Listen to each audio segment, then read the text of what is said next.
All right, hello. I just decided to put a robe on and do this. How's it going? Let me, I don't have the chat open because I'm not as organized as I should be. Even a minute or two late. Oh, geez, some guava juice. Let us see as the page slowly loads. Who is in the chat? Luke, hello. Let me just pop the chat out. And Tendar's there. Hello, hello. I'm just getting this stuff ready. Get my windows all sorted out. Oh, there we go. Hey, Catherine. Oh, Angry. What are we talking about tonight?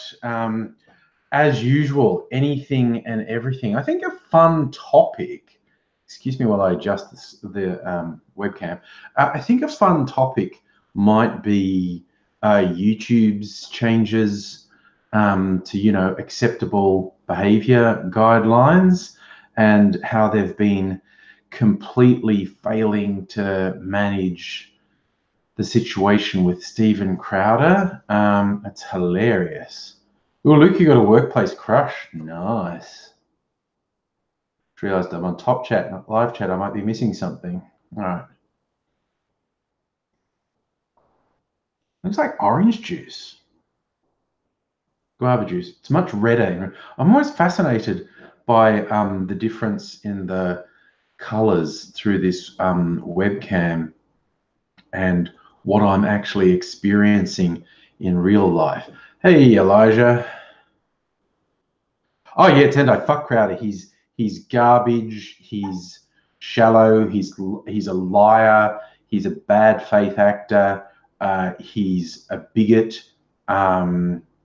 There is literally nothing positive about him. He's a piece of fucking shit. I was just saying on Twitter today, when you see these dipshits like him and the others who, the media seems scared to call them for the bloody bigoted fascist thugs they are. Love to call them right-wing provocateurs. I don't understand how conservative people aren't way more fucking angry at these ass clowns than left-wing people are, because they give conservatism a really bad name. It's like there's no actual public intellectuals on the conservative side. I know I'm overgeneralizing because my little world is dominated by these fuckwits, but there's just these ones who grab all the spotlight, the ones who are in the media and whatnot. They're just bad faith actors. They're liars. They keep saying this ridiculous shit about being skeptics or reason and facts over feelings, and that's not no. And all of their arguments are ridiculous, emotive bullshit. They keep going on about how they're objective and you shouldn't have an emotional, but all their arguments are emotional. It's fucking bizarre. Luke, is it cold in Melbourne? Not as cold as it has been. It's going to be slightly less cold for a couple of days. Ooh, my phone's dinging at me.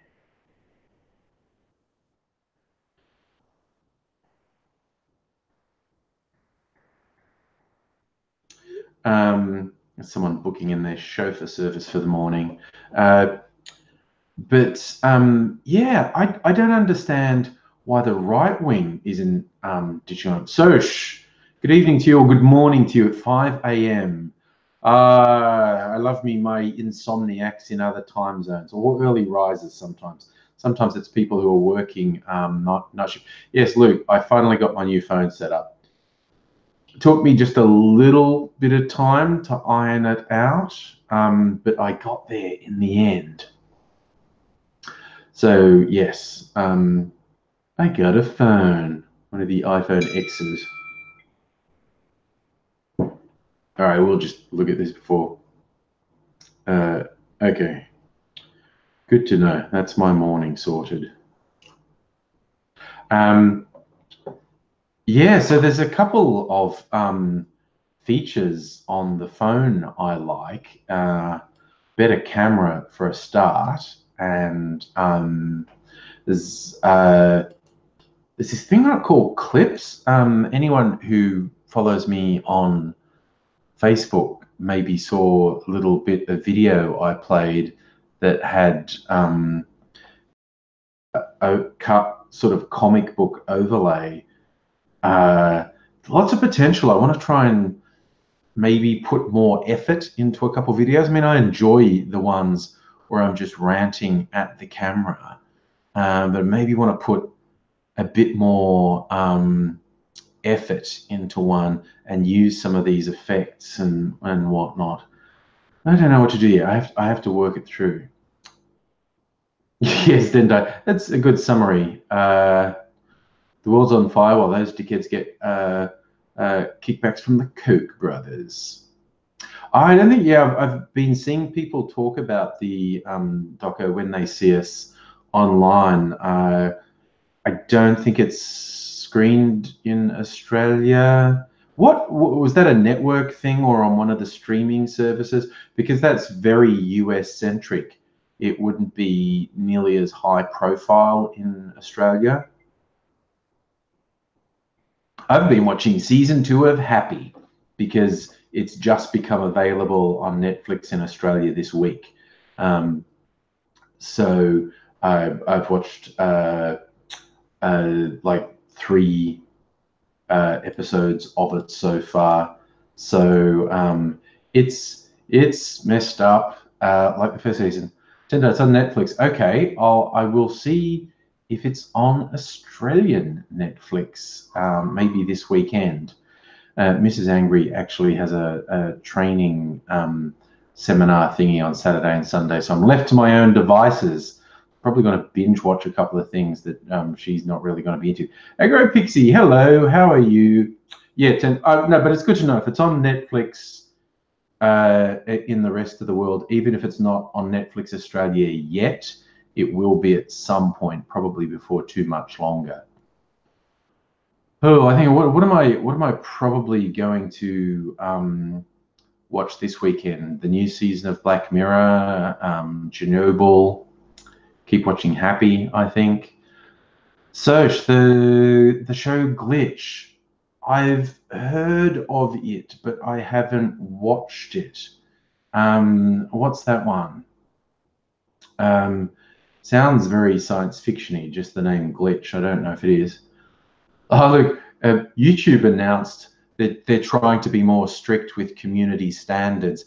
They're supposedly going to get rid of a whole bunch of channels that are about conspiracy theories and misinformation and hate channels, and more likely to demonetize channels that maybe don't strictly break the rules about harassment and hate speech, but are skating right up to the edge.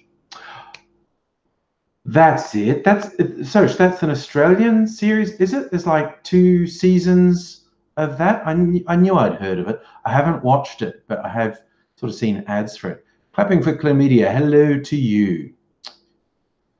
Luke, they'll kill the platform one day. Well, the thing is, they can't do nothing. They're in an incredibly difficult situation when the platform has more than 24 hours of video uploaded every minute of every day. The managing that is bordering on impossible. But then they have to do something, like particularly in the last 5 years, bunch of bad faith actors, whether they're extreme right politically or conspiracy nutbags or whatever, just people putting bad information and spreading hate speech through the platform. They can't do nothing, but they have so far proven to be quite bad at doing anything. So they're definitely not handling it well at the moment. I imagine there is a bunch of very tense conversations and screaming and crying and pulling of hair going on at YouTube. People trying to deal with it and stressing to thirk out. Because look, the fact is, it's a platform for advertising. In terms of corporate strategy, that's the beginning, middle, and end for YouTube. Sell advertising. They've made a couple of runs at, can we make money by selling original content? And the short answer is not really. And because they have the behemoth of the Google advertising engine behind them, they're all about selling advertising. And whereas they ignored community concerns, as in the YouTube community concerns, for a couple of years about really shitty stuff on the platform, a really shitty behavior on the platform, when it reached the old mainstream media, who reported on the degree of hate speech on YouTube, and suddenly advertisers are like, what? My ads are appearing next to what now? And a bunch of people pulling their ads, and YouTube going, oh no, we can't afford to lose advertising, oh no. And look, slightly in their defense, because I think a lot of people's complaints about YouTube are not very realistic. But yeah, you know, YouTube do more for YouTube do more for independent creators than any other platform, any other media outlet has in forever.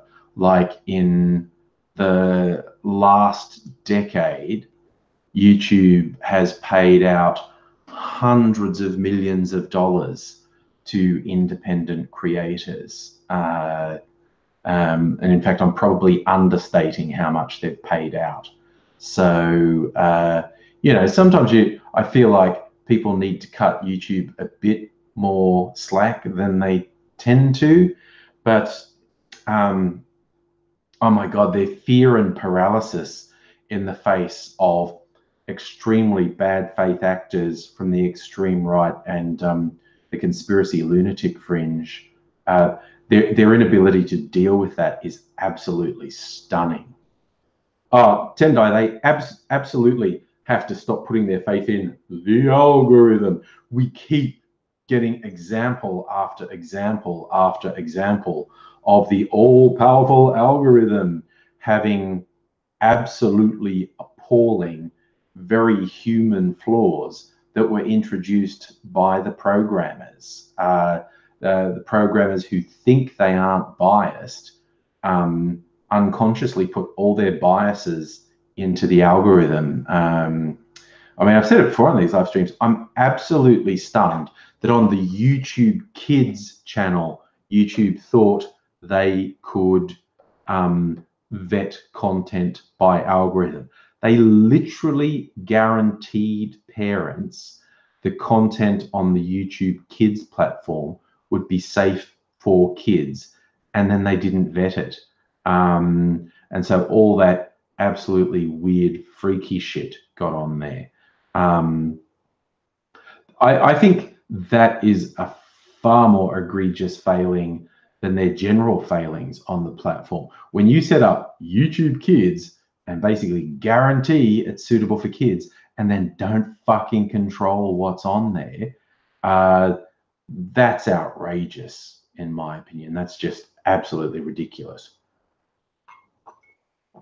That hasn't affected me personally because I don't create content for the kids platform and my kids are all too old to watch the kids platform. So this is no, I have no direct stake in it, but just objectively, the idea that they could manage stuff to be 100% kid safe via algorithm is absolutely fucking ridiculous. And they honestly, they should be ashamed of themselves for letting that happen, for letting the things happen that happened on the YouTube Kids platform.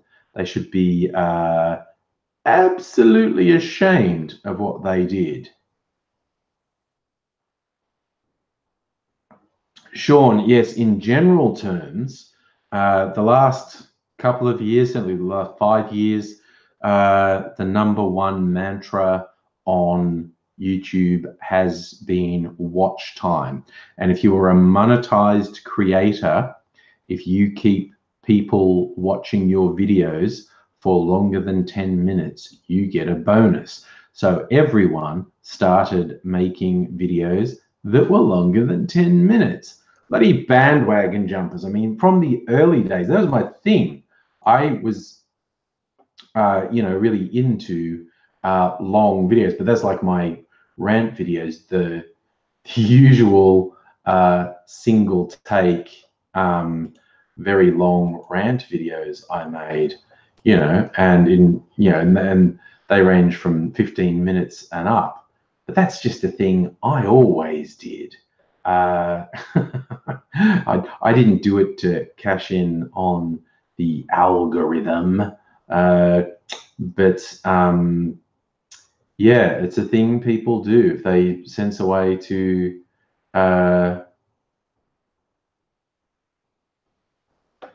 Sorry, I just saw a really weird comment from someone. I don't know if their excuse is English isn't their first language, but it certainly didn't make any sense. But that's okay.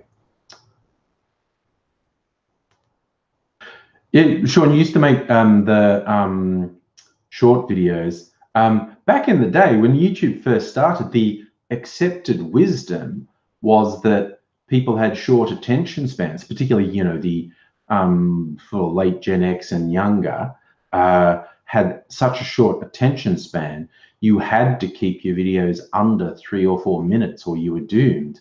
And time has shown that to be absolutely wrong, which is very interesting because that was like accepted wisdom with no actual measurement behind it. People just made the assumption and were sure they were right.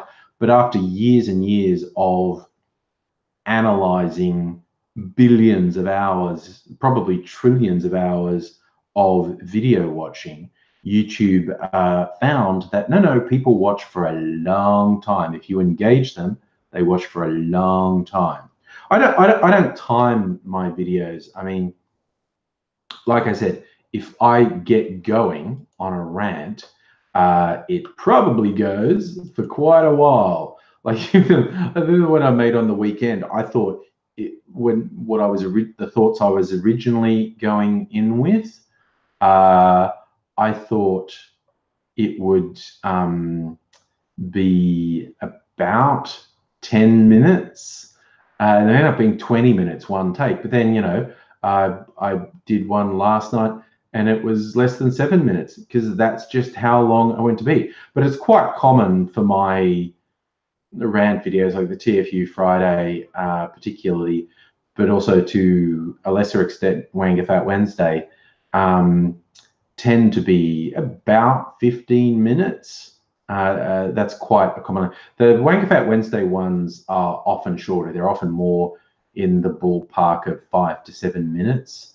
But yeah, none of my decisions are about the algorithm. They probably should be. I don't take this shit seriously enough, and I just keep on having fun. Okay, the recommendations things, Tendo. I always hear people complain about this, the recommendations. You just say, there's a thing where you go not interested, and then there's an option that says tell us why. You click tell us why, and then you say not interested in this channel. And then you do not see the channel again. I get all these people who say, where's it? No, I don't believe you. I don't believe you've done it correctly, okay? That's going to be my big all-encompassing statement. Now, of course, those freaks get re-uploaded by other people and edited highlights of them by other people, and you can't really get away from that.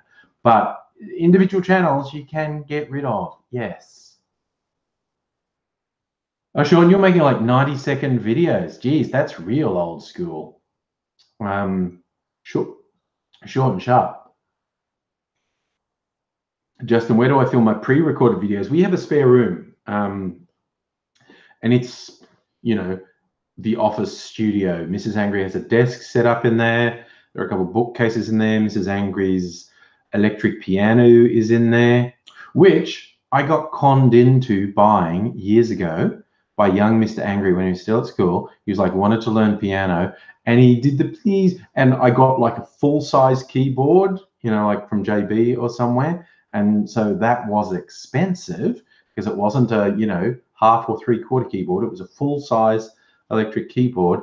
And then he stopped taking lessons, and I was like, oh. And I was always kind of muttering that I'd take lessons. And Mrs. Angry just went, I'm going to take lessons. And I was like, excellent. Now I don't feel like the keyboard's a waste. So who knows, in the future, when she gets better and more confident, and you may have original piano music playing in my videos. It'll be for Mrs. Angry.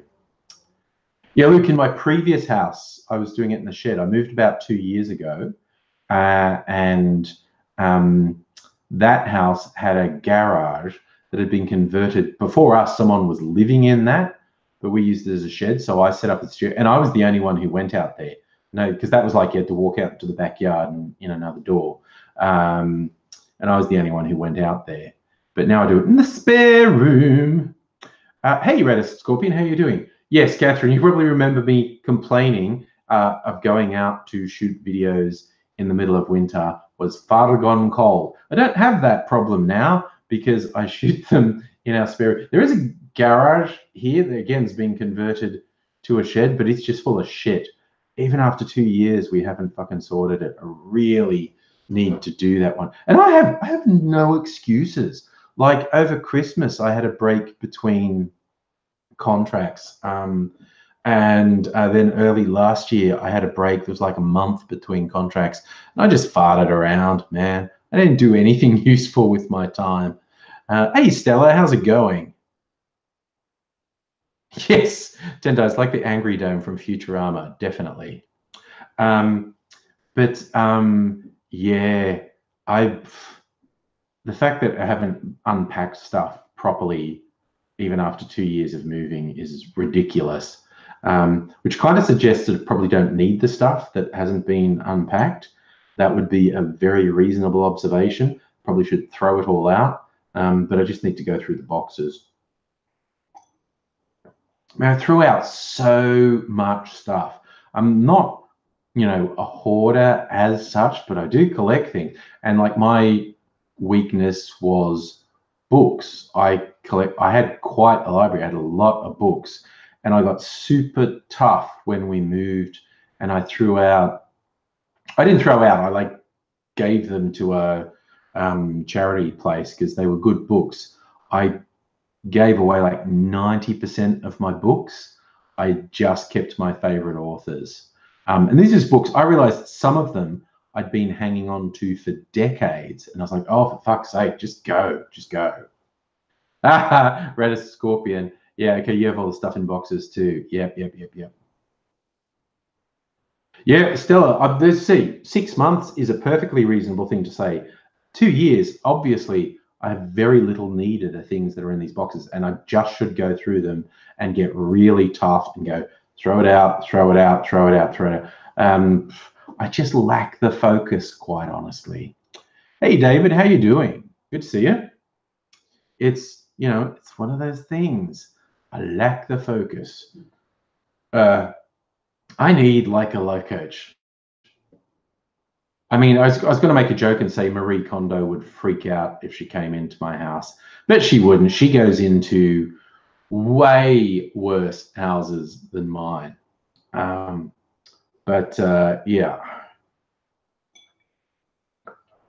Hello, Comrade and Gecko. I haven't been talking about the AFP stuff yet, but that's a good topic to talk about. For those who don't know, in Australia in the last couple of days, the Australian Federal Police raided, let's see, the home of a journalist who works for one of the Murdoch rags because it had a story that had secret stuff in it. Oops, a mysterious house denizen wanders in. It's lucky everyone has hoodies. They don't want to appear on camera. So it's super lucky everyone has hoodies. So when they want to come in, they just pull the hoods up. But yes, so the Australian Federal Police raided the home of a journo from one of the Murdoch rags, and then a day or two later, it was just yesterday, they raided the ABC head offices.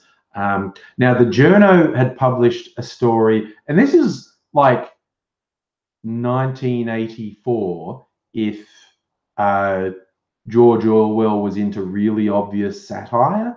The journo did a story on the expansion of spying powers of law enforcement in Australia, and then gets raided by law enforcement. The ABC were being raided over a story where they'd been leaked the internal memos from the Defence Department about Australian Special Forces in Afghanistan getting up to nasty shit, killing civilians and dismembering corpses. And yeah, it's just another example of if you want to really have the full force of the state against you, all you've got to do is embarrass them. Tell the world their secrets, and in the name of national security, they will go after you in a big way. You know, like the way they went after Assange and WikiLeaks. Now, Assange and WikiLeaks were very irresponsible in a lot of their behavior, but yeah, the going after actual journalists is pretty full on. Yeah, comrade. Yeah, the News Corp had spying. They reported on spying and then got raided. And the ABC had the Afghan files, files from the Department of Defence, and yeah, got raided. Lots of free rackist news. Hello, Justin. No, look, you can't really trust the government. Look, the thing is, the state, no matter how liberal small L liberal you think your country is, you basically have the freedoms afforded to you by your government. Now, most of us in, Western small L liberal democracies think, oh, I have lots of freedom. I have guarantees of freedom. Right up until the government says you don't. I mean, the more totalitarian countries and governments are less bothered about hiding what they do. But there is no government in the world who won't fuck over its own citizenry and claim its national security afterwards. David, one of your kitchen taps is leaking. Yes. If the AFP raid you, yeah, hopefully they bring, some plumber's tools.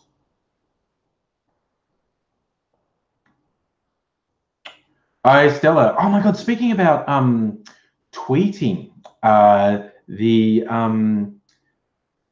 AFP raid at the ABC was basically live tweeted by their head of news. He's like, oh, they're ready. And he just stood there with them, like, as they're going through all these files.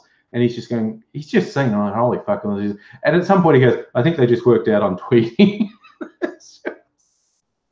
And they didn't stop him. And it went on for ages with the cops going through all their files. It was wild.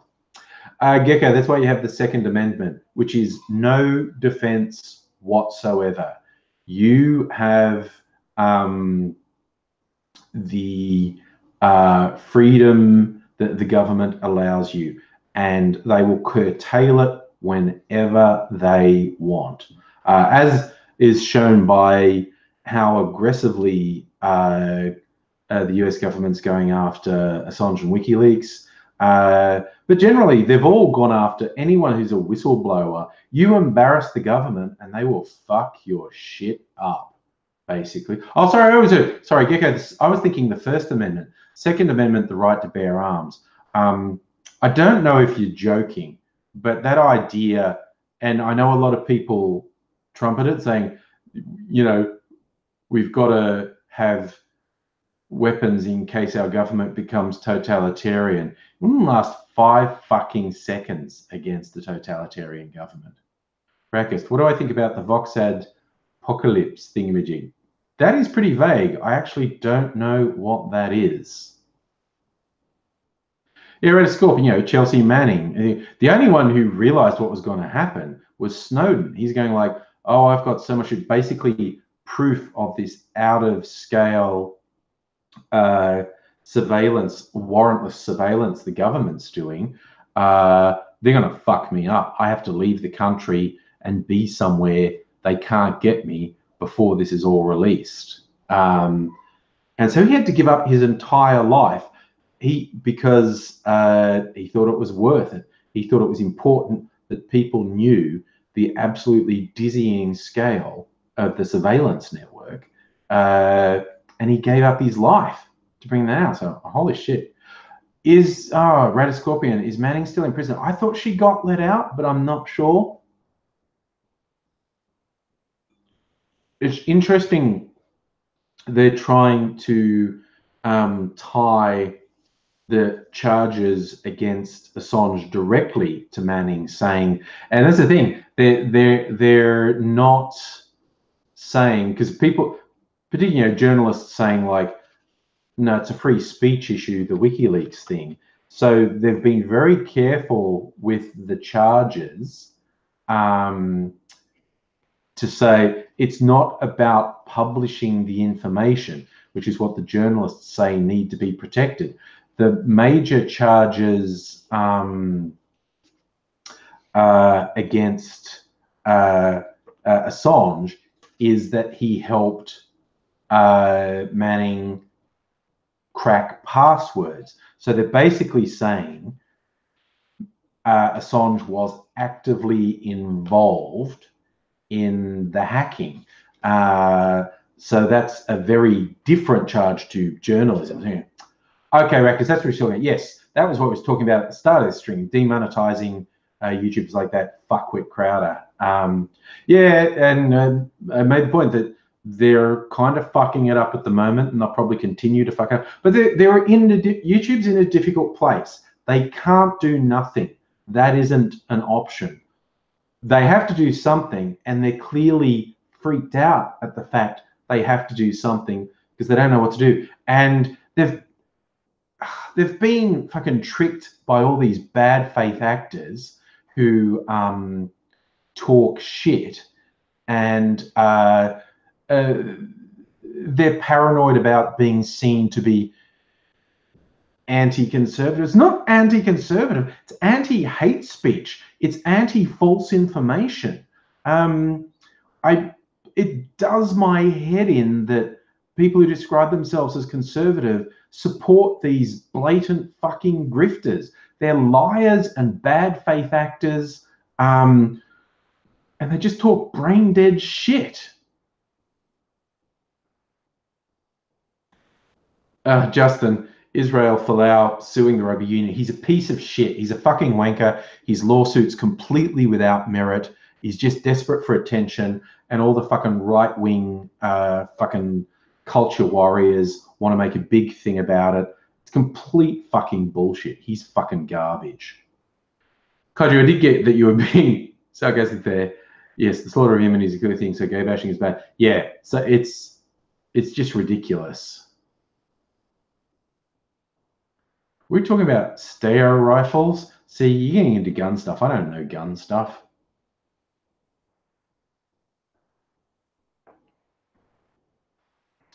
I think, although I could be wrong, look, the people who have legitimate need for firearms in Australia are basically sporting shooters and farmers. And yeah, I think farmers would tend to have bolt action rifles and shotguns, essentially.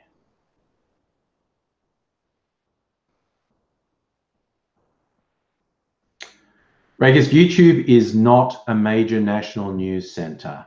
And you're basically barking up the very wrong tree if you say that YouTube should be treated the same as a media outlet. The media outlet produces their own content. YouTube provides a platform for everyone else to put content on. They both have responsibilities, but they have different responsibilities.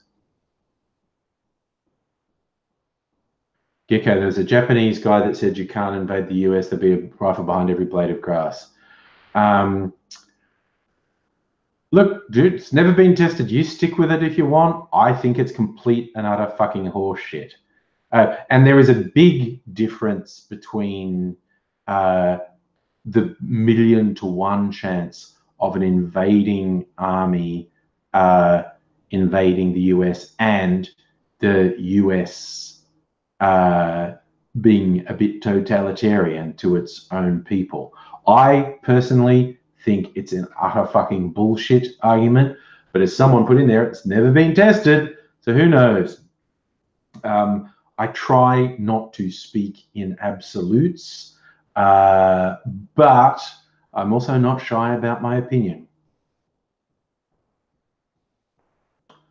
Sorry, because okay, you're correct. I misunderstood you. You mean the media on YouTube and independent creators held to the same standard? What YouTube is saying is they're going to get harsher on blatant hate speech, blatant falsehoods, and people who are just trying to start shit. You could actually make an argument that there are some commentators in media outlets who are hard to tell from the YouTube commenters, but they won't normally say the vile, unmitigated shit that someone like Crowder says. Gecko, if I fired a handgun or rifle, yeah, I grew up in the country. I never really went target shooting, and God, the most elaborate thing I ever fired was a semi-automatic 22, which is kind of fun because you could empty the whole clip really quickly. My dad bought this fucking, God, I just called it a cannon. It was a World War I rifle. I think it was a Turkish rifle. I don't know, it was a 303 or something. The fucking shells in it were this big, and it sounded like a cannon. And when we were out doing the target shooting once, he volunteered, you know, he said I could have a shot. And I was pretty sure the recoil would break my shoulders. I'm like, no, all cool here. That's fine. I'll stick with the 22. Thank you.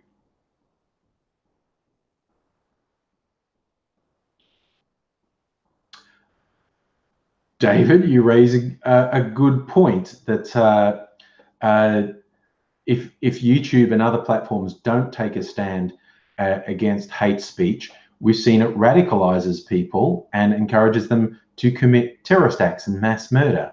Guy in New Zealand and various jihadis around the world. You know, they cracked down on jihadi content ages ago, and they're very slowly realizing, oh, the scary ultra-right white supremacist stuff is actually literally inspiring mass murderers.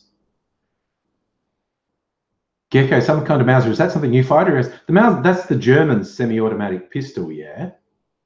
I don't think I've ever fired a pistol. I'm trying to think. I've only ever fired long guns. Yeah, I don't think I've ever actually fired a pistol. Okay, Mauser did rifles as well. We back in the day, basically before the gun laws got strict in Australia, we had good old Lithgow small arms. There's a small arms factory in the town of Lithgow, which is in the mountains west of Sydney. They made a lot of weaponry in World War II. We had, I think, 2 Lithgow 22 rifles and 2 slug guns, I think. Just the slug guns were fun. Like you get a little lead slug and you just like bend the barrel down. I had like this thing you click, which thing, and put the slug in and then put it back and then you get pink. And so it's like, it's not gunpowder like a bullet. It's the compressed air. I don't actually know exactly how the slug guns work. I don't know exactly the physics of it, but slug guns were kind of fun. They're for Americans, they'd be like BB guns. I don't know that slug guns were ever big in America. Yeah, it's basically a pellet gun. Yeah.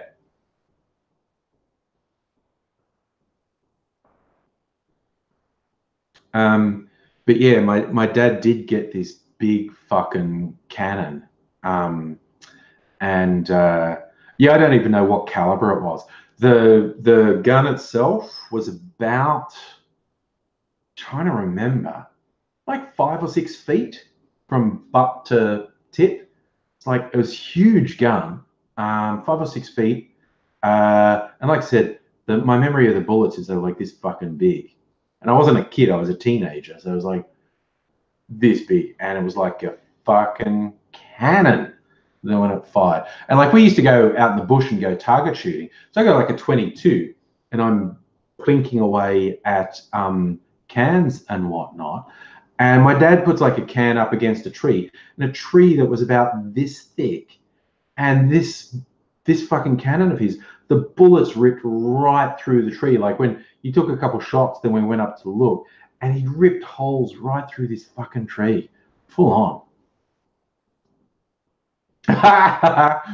Pipe guns, Rakist.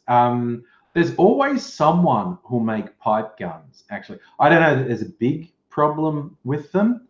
But yes, there's always someone who'll make pipe guns. And of course, there's how-tos all over the internet, how to make a vaguely reliable, usually single-shot weapon out of stuff you can buy in a hardware store. David, you had air rifles as a kid and some 22s. Yeah, see, that was pretty good. You did clay tugging with shotguns. I don't think I've ever fired a shotgun either. I just stuck with the 22, honestly. Yeah, comrade, doing it. Airsoft is like a replica for kids and like Nerf, but yes, the advertising thing, Nerf or nothing in Australia is literally because airsoft, anything realistic is illegal. So airsoft is illegal. Spud guns, okay. Spud guns are the thing. I don't know if you're thinking about saying, but these were literally these guns that they worked off this little compressed air thing, and you chunk them into a potato, and you're essentially wedging a bit of potato in the barrel of it, and then it's just a tiny bit of compressed air. It's a very simple mechanism, and you fire little lumps of potato. Spud guns were hilarious. We'd have big spud gun battles. You have like a big potato in here, you're trying to shoot your friends, and you end up with this potato that looks like, I don't know, insects or worms have really gone to town on it because it's got dozens of little holes in it. Oh, comrade, you're talking about the ones that actually fire a whole potato. Yes, I know what you're talking about there. No, yeah, no, those potato guns. Yep. I know those ones as well. Yes, where you rig up, you buy the various pipes from a hardware store, and put compressed air on it. But these ones I was thinking of that we called spud guns, they were little metal things. They had a very simple mechanism where you squeeze them, and you're squeezing air in, and you just jam a bit of potato in the barrel, like a bit confetti-sized piece, and just ping your friends with it. Sorry, you're talking about doing clandestine things with Bunnings. I remember a friend of mine back in the day, in my misspent youth in Sydney, he got various little bits of pipe and made a device for whippets, or nangs, as people like to call them. And it was fucking ingenious. It was a couple of different pipes, and there's a nail in there, and you basically put the the little nitrous oxide cylinder in there, and then screw in the end. And as you screwed it in, that sealed it, and it pushed the compressed air thing onto the nail, which pierced the seal. And then you let it off a little bit and put your mouth over it and take a hit of nitrous oxide. Don't do it, kids. It's not worth it. Your life's worth more than being ruined by nitrous oxide. Every time I see someone trying to start a moral panic over nitrous oxide, like Nangs, I'm going, for real? For real? I mean, that's relatively harmless. You know, how are you going? And then you find out about, I don't know, some idiot who does 30 Nangs in a row. It's like, okay, at that point, you might be getting brain damage from oxygen deprivation. I mean, you know, in theory, when I indulged in such things in my youth, which didn't necessarily happen for legal reasons, you know, I'd do one. And they have a very short-lived effect. Like the effect only lasts for 30 to 60 seconds. Hi, Miss Foxification, how's it going? But yeah, when I was saying, why are people getting so worked up about Nangs? They're harmless. And then you find out that there are some rather odd and foolish people who would do 30 of them in a row, and it's like, what the fuck? I used to say, people say, oh, we're going to have this. I was like, oh, you have to do, so no one does that. And I find out people do that much. There's actually 3 grades of nitrous oxide because there's an industrial use for it. Like David was saying, it makes your car go faster. That's not the only industrial use for it. But yeah, you get some cars that have a nitrous oxide injection thing, famously in Mad Max, and make the car go much faster. But there's industrial uses for nitrous oxide. So there's industrial grade nitrous. And then there's food grade, which is what's most often used recreationally, stuff that's meant to be used to make whipped cream. You put nitrous oxide and thing into normal cream and it turns it into whipped cream. That's food grade, which is higher quality than industrial grade. And top of the chain is medical grade, the stuff that's actually used as an anesthetic. Dentists used to use it a lot. I don't know if they still do, because with nitrous, you didn't lose consciousness, but you were completely off with the pixies and didn't feel anything. So, Jesus Christ, Comrade Day, you know someone who did 600 in the course. See, that'll kill you.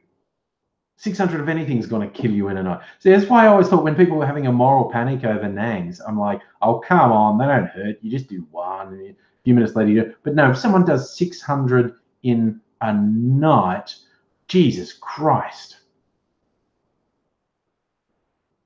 I do remember a friend of mine, actually he was a lecturer when I was at college. He was laughing about how they were having a big party and he went out to an industrial place to buy a big, like huge canister of nitrous oxide. And the bloke's gone, and what are you using it for? I've got to make, I'm legally required to make sure you're using it for a legal purpose. And he just laughed and went, it's for a party. And the guy went, don't say that. I can't sell it to you if you say it's for a party. And he's going, oh, I'm working on the car. Yeah, cool. Take it. You want to know where the party is? And what they did, I don't even know if they told anyone, but it was like a party in a house in the lounge room and stuff. They had the cylinder behind the lounge on a slow leak, so the nitrous was just spreading into the room, which is, if you didn't tell anyone, that's a very bad thing to do. Like, I'm not even joking, nudge wink. If you don't tell anyone, that's a very bad thing to do. But if everyone knew, okay. I wasn't at the party. I just got told about it, so I don't know.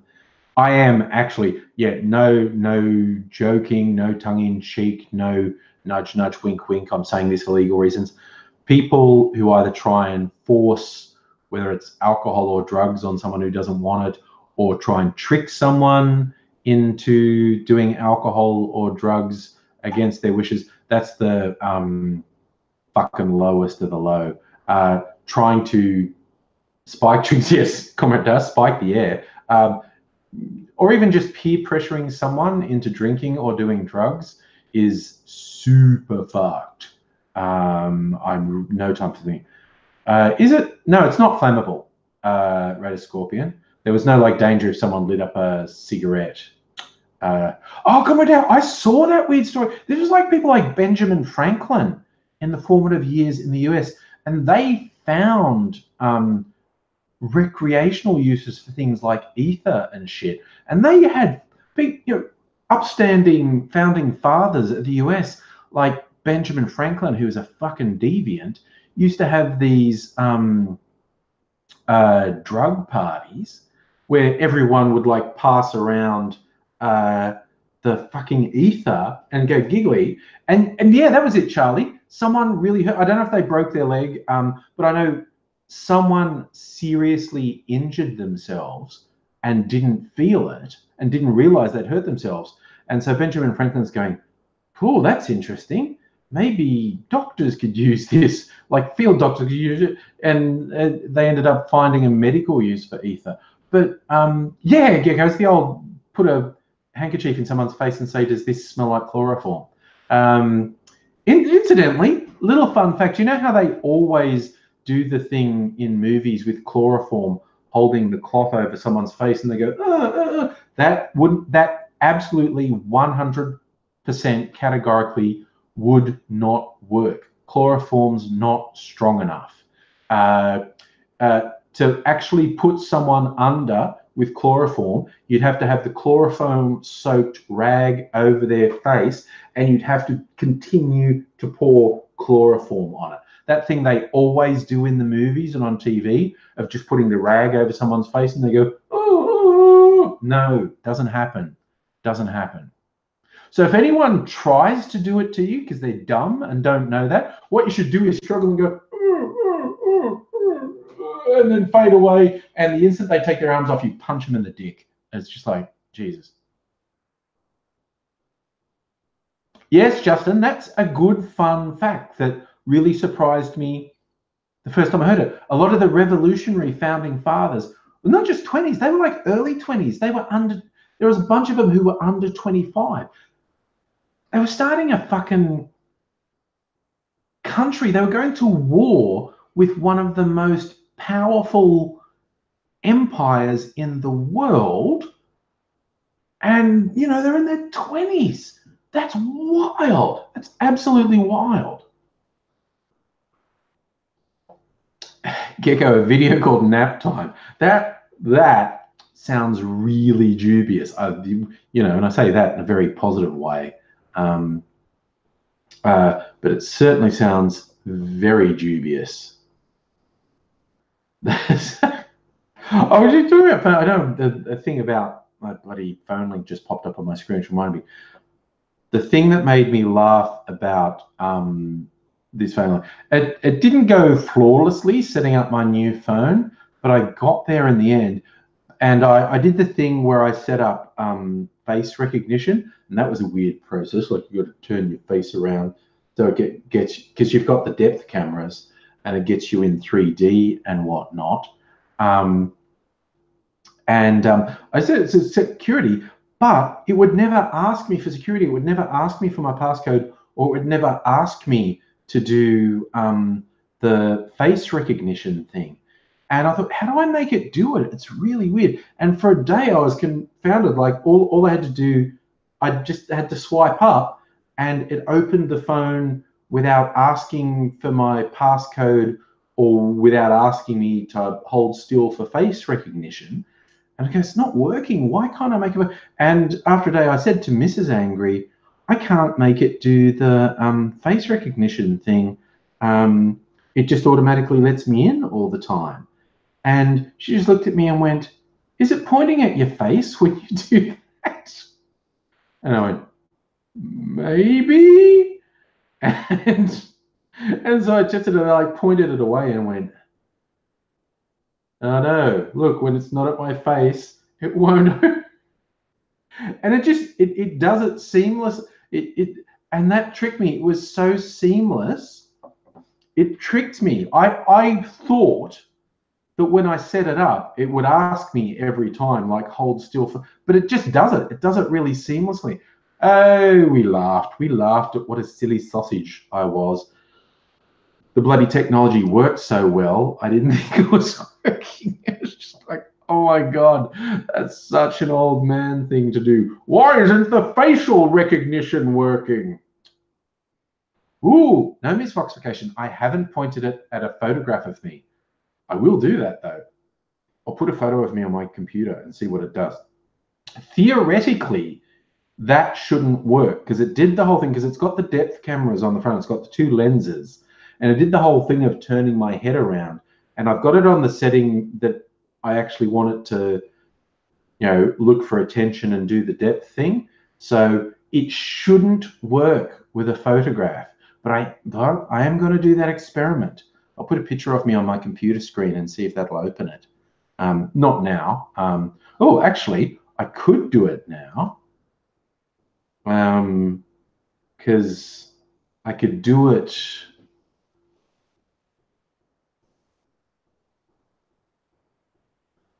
Like it's seeing me there. No.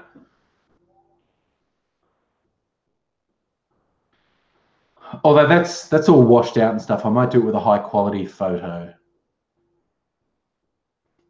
Catherine, what kind of I had the last phone for about 3 years. So this is the XS.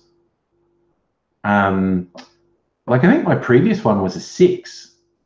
Like I had the last one for like 3 years.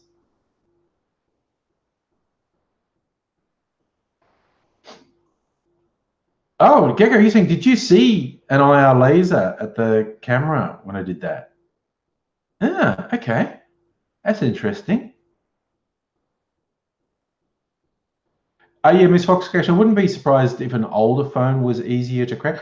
This would definitely be crackable, as it were. But I think it's better than they used to be. Okay, so Gecko, you actually saw an IR laser fired at the thing. Oh, that's interesting. Yeah, that makes sense. It's trying to map my face, and human eyes don't pick it up, but yeah, digital eyes apparently do. Oh, that's interesting.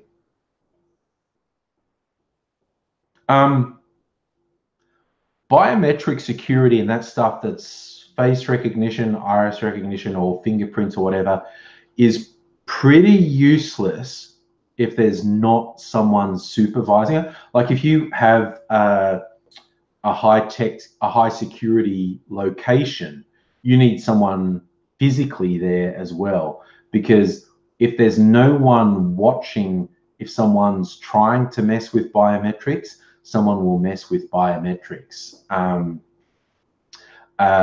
So if you want real security, you have to have physical security. I mean, the classics, I mean, I work in cybersecurity now. The classics is there are multi-factor authentication is the 3-factor. There's something you know, like a password or the answer to a question, something you have, a physical token, a key, whether it's a physical key or an electronic key, and something you are, biometrics, whether that's facial recognition, fingerprints, whatever. If you want any sort of decent security, you should have at least 2 of them. If you're serious about security, you should have 3. And if you're really serious about security, you need a physical human there as well. IM misfoxification, God, wear work clothes, clipboard, push a trolley, you can get away with almost anything. No matter how good your technological and physical security is, humans tend to be a weak point. Social engineering is someone who really knows how to do it, will get around almost anything. It's absolutely wild what people get away with social engineering. And this is one of those things, people who think they can't be manipulated are actually among the easiest to manipulate. Like, you can't trick me and play your psychological games because I'm too smart. They just play on the fact that you're too smart to fall for it. People will do, people will willfully do negative reinforcement. That's not possible, so it's not happened. It isn't possible for you to trick me, therefore I have not been tricked. Yeah, just watch the first episode of that Chernobyl show, and the whole thing is when someone's saying the core exploded, which theoretically wasn't possible, but people saw that the core had exploded, and they're saying to the higher ups, the core's exploded, and the higher ups are going, no, it hasn't. You're hysterical. That's not possible. And it's just like that person has convinced themselves, I'm smart. I know how this works. What you're saying isn't possible. And so they're not open to the possibility. So it gets past them.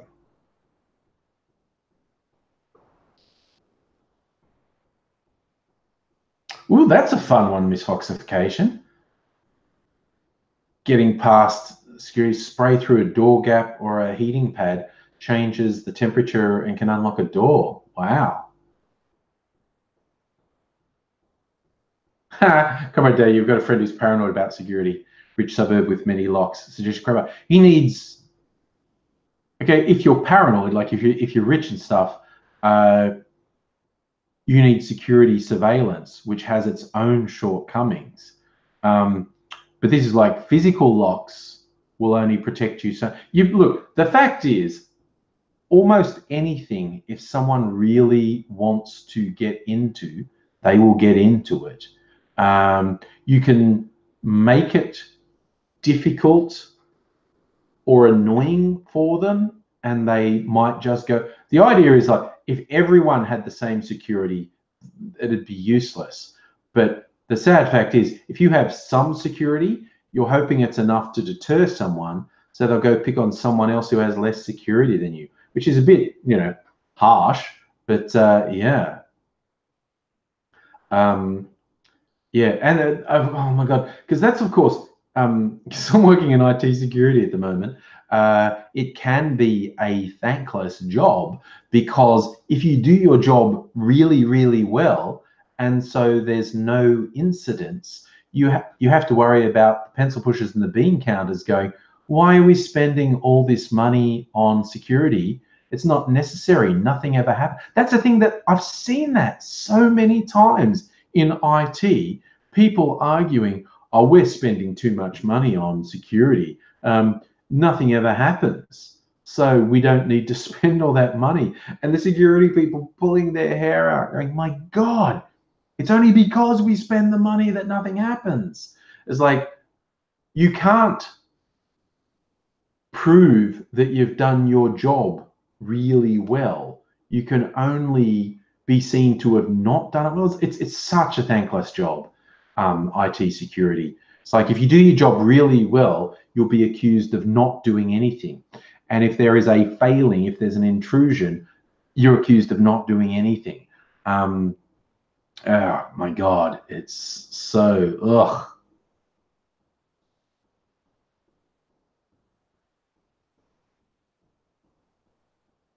My God, Miss Foxification, you're evil.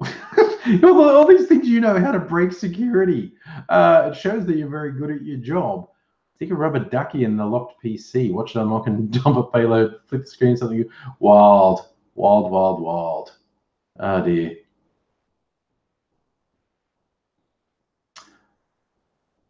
David, that's the main thing. That everyone is subject to attacks and attempts to break in. It's just that sometimes it's regarded as too hard, and they'll go for an easier target. I mean, there's the old thing, even with physical house breaking, there's a thing called door rattling, where people just go around checking if doors are locked, if car doors are locked, if house doors are locked, if warehouse doors are locked.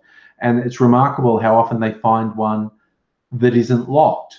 And in the cyber world, that's what's happening all the time. There are millions of attacks every hour that are basically door rattling attacks. It's just going out over the internet, out over network, trying to find unsecured devices and then build a zombie army with them. Oh, Keju, going to your first Pride on Saturday. Excellent. I hope you have fun. It'll be really good. Way back in the day, when I was living in Sydney with the big old Mardi Gras, one of the biggest gay festivals in the world. I volunteered to be a marshal one year. It's just, you know, you can go to the thing and volunteer, and I got selected. And so it was like I had an uninterrupted view of the parade because my whole job was to keep the crowd back. So I was between the crowd and the I had to watch the crowd at least as much as I watched the parade. But it was kind of fun. I just did the thing because if you were a marshal, it also got you into the Mardi Gras party. And I just went, oh, there's so much competition to get into the party, and it's kind of bullshit that me, a straight guy, would take one of the tickets. So I actually just said, you know, I just want to do the marshalling. Someone else can have my ticket to the actual party, because I just thought, you know, it was just uncool to want to muscle in on the party as well. I think some people thought it was a little bit uncool that I was a marshal and I wasn't gay, but I did it anyway. What's that on my dad? You had a password got picked up in a big leak up here. I got it. Google said you're a fucking hobo, not in Russia. My favorite joke about security, like credit card security, like my bank actually does the thing. If I spend money, a thing pops up like, this just got charged to your credit card.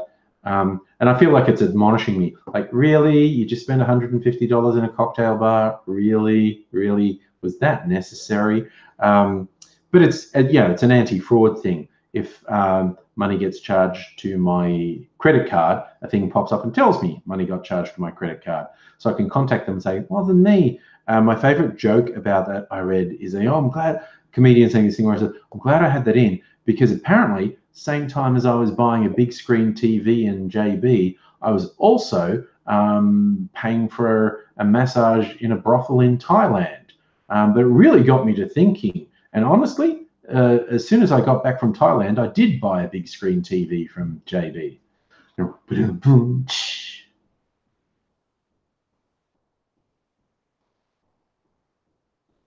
What are we doing about the 30? I'm just thinking of 30 years. Kaiju, you've been around for 30 years.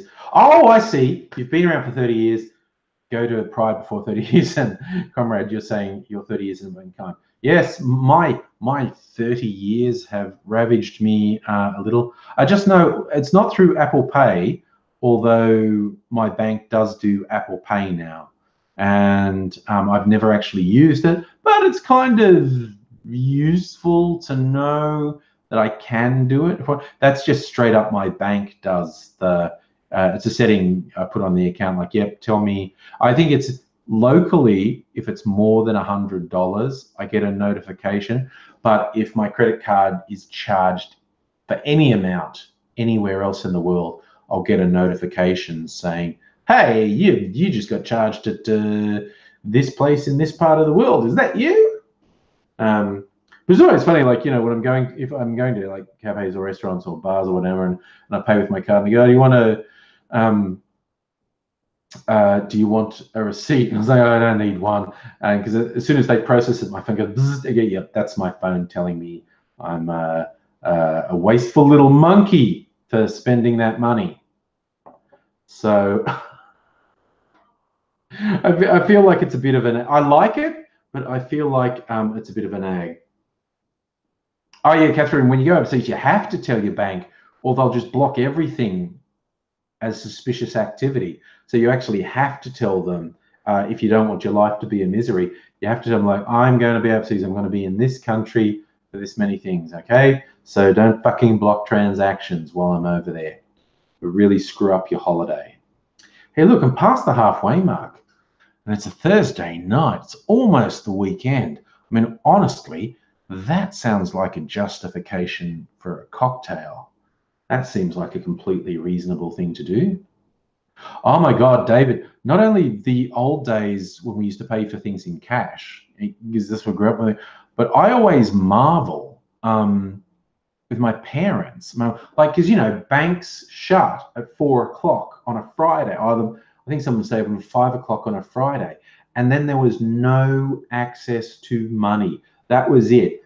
You had to plan your weekend, and it's like, what am I doing this weekend? How much cash do I need for that? And you had to take it out of the bank before they closed on Friday, because if you didn't, you were fucked, because you had no way, there was no possible way to get more cash. There was no ATMs. Credit cards were very rare. Yes, David, I remember that, getting paid in cash in an envelope. That was wild. Oh yes, Gecko, traveler's checks. I've used traveler's checks when traveling overseas, yes. Yeah, I marvel that basically my mum managed the household finances. Okay, and I was one of 10 kids, okay? So weekend expenses could be pretty high.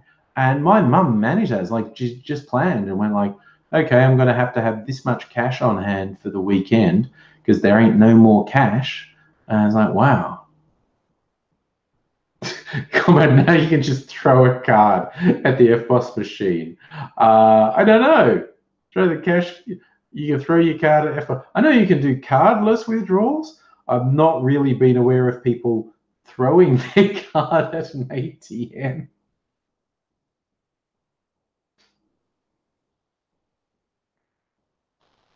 Oh yes, if I lost my card, that would be quite like if I lost my whole wallet. So I have had this happen in the past.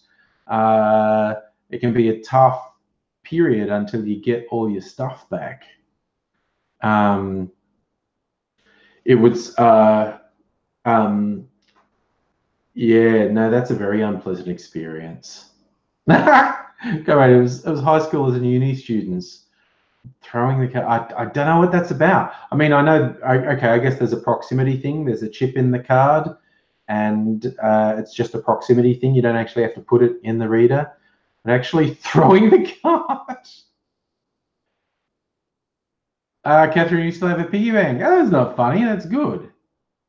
Gecko, we were, if not the first, one of the first countries in the world to introduce plastic bills, and we perfected it before everyone else. So our technology for making plastic bills was adopted in lots of places around the world. I think our mint actually makes currency for a few countries, or at least used to. I don't know if it still does. Commentators pay pass, so they had to run around and find the card while the sheet printed. So it's a weird game they play, just throwing their card at it to see if it works, and then they have to. Oh my god, that's wild. Oh wow, David, you lost your wallet on a bus in Brisbane and someone passed it back. That's nice. Oh, Gecko, you got a lift pickup. Got to go. Thanks for dropping by. David, I found someone's years ago. I found someone's purse. It was in a supermarket car park. Someone had obviously had a lot of bags. She'd put a purse down, put all the groceries in the car, and then driven off and left the purse on the ground. I was with my girlfriend, and it's like, oh, someone's left purse. And we picked it up, and I admit I looked in it, and I went, I was honestly, if this person had come across as filthy fucking rich, I don't know. I would have thought maybe they could spare it. But look, I did actually look, and I went, this is just an ordinary person. This is really shitty to lose this up. So we just dropped it off at the police. We weren't far from the police station. We just dropped it off at the police station. And yeah, we did actually, the cops wanted us, we had to identify ourselves, which was a bit creepy. But yeah, the person who owned it, she sent us a card. I think she gave us money too, and said she really appreciated we were honest, because obviously all her stuff, all her money was still in it. It's just like, no, because we just found out, oh, this would be super shitty to just lose all this. So yeah, we just gave it into the cops. Justin, you're going to Melbourne for the long weekend. What are you doing? Is it a special occasion?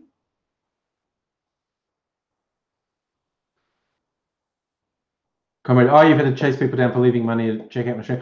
I remember one from, so long ago. I was back in my hometown, and there was some kid, and I think he'd been doing something like with a raffle or something, and he had all this stuff in just like an ice cream container, and he dropped this roll of notes, and he had no idea. He was running and he dropped it, and I picked it up, and it was a fair wad of cash. I'm not sure how much, but I think it was a couple $100. This is like kid. I think he's probably under 15. Someone had just told him to take it from here to here, and he dropped this big roll of notes, and I thought, oh no. And I chilled, and I'm like, hey, kid. And he's like, what? And I just went, you dropped that. And the look on his face when I held this roll of notes up and said, you dropped this, he almost died.